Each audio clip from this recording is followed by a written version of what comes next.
Okay, so this is definitely one of those movies where an ending explained video would help me in my review, because walking out of this theater, I had a lot of positives, but I have a lot of negatives, but there's way more questions, so I feel like an ending explained video would help me.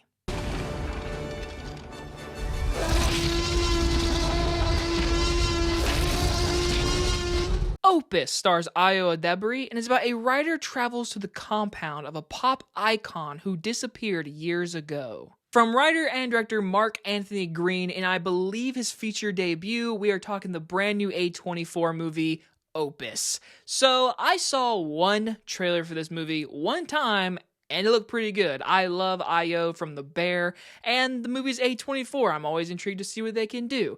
But the thing about this movie is, my special lady friend went to Sundance this year, and I did not get to go. Very jealous. But at Sundance, she got to watch this movie early, and she told me as soon as she saw it, Jacob, when this movie comes out, I want to know your opinion on it. So it's finally being released. I have watched it.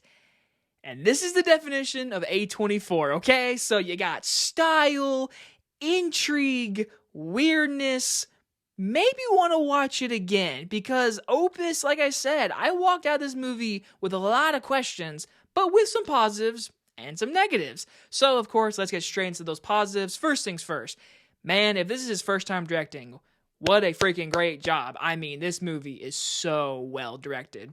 The cinematography, the blocking, the movement of the shots, things coming into frame and how the camera moves, it is so well done. I mean, seriously great work here. His writing also is very good. The movie is overall a cult movie, but I will say it kept me intrigued. There was obviously something going on in this movie, because it's just an eerie movie with a weird, some dark comedy, but overall it is a horror movie, I would say. But his writing and directing, the production design, the costume design, the cinematography, the sound design, oh my gosh, the sound mixing is so good in this movie. There's one scene in particular, it is so icky just because of sound. It's really well done. I really got to give up to the entire production team. Very good work here.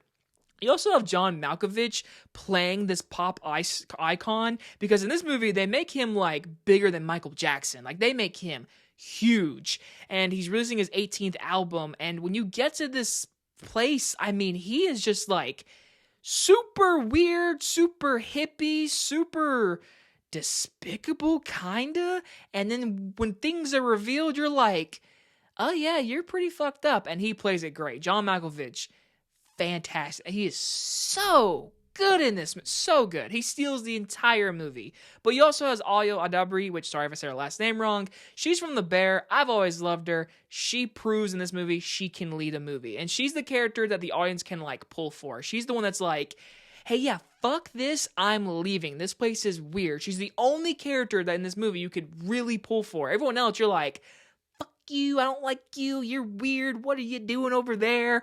I don't know, it's just, with cult movies, it's weird for me. Like Midthunder, that's a great movie in my opinion, because that movie has a ton of characters you can pull for and relate with and think with. This movie, when it runs into my issues, Ayo's character is the only one you can really relate to. The other people that come with her don't feel real, because they're all like, oh yeah, he's just a pop star, he does this, he's an icon, you know, and she's like a journalist, she wants to write an article, but her boss is with her, and he's like, hey, I'm writing the article, you do all the notes, and he's too much of like a dickhead, he doesn't feel real, and then when shit starts hitting the fan, then they start realizing, oh yeah, this place is pretty fucked up, but you know, in that point in the movie, it's like, I want you to die, or I want you to get killed. Because again, I don't want to spoil the movie because I don't want to get to that point in the movie. But when things start happening, there is a lot of weird in this movie, and I do admit I didn't get everything. Now, I understand this movie is trying to go at some point of view of how people see their favorite icons, pop stars, because people like me, like, we support celebrities. We want to see them in movies. We want to see their music. We love them so much. This movie pushes that to where a cult, a religion is built around that. And like, you get a scene with John Malkovich dancing and singing. It's a great scene and very memeable, but the movie in that scene is trying to tell you how much controlling he's doing, just what he does with his talent. And this movie does a great job exploring that idea. There's just a lot of weird in this movie. When I walk out of the movie, I question, like, what did this have to do with this? And again, I don't want to spoil it, but it has to do with pearls and shaving a certain body part. I don't understand the purpose of that. And by the end of the movie, there are many questions. I'm like, why did this character do this for this character? It never gets answered. If it did, they said it in a way where it wasn't blatant. And I know, Jacob, you can't handle movies. Movies gotta hold your hand and spoon feed you. I'm not saying that. No. I'm just saying most movies that want to challenge you can at least give you something to go by. And maybe this movie did, and I didn't get it. And that's totally fair. But again, I appreciate the movie. It's well done. It's well acted. I liked a lot in the movie. But I walked out with so many questions and so many things that just turned me off that honestly, it's not a movie I want to revisit. But maybe down the line, if I ever catch it or I buy it for cheap price, I would watch it again. I'm going to give Opus a B-. And I could totally see people seeing this movie and loving it, absolutely loving it. And that is fair, and I bet you understood it more than me. Now, excuse me while I go watch 2 or 3 videos of Ending Explains and what does this symbol mean, what does this scene mean, because it's one of those movies. And if you guys enjoy this movie review, I'll see you guys on the next one. Bye, everybody.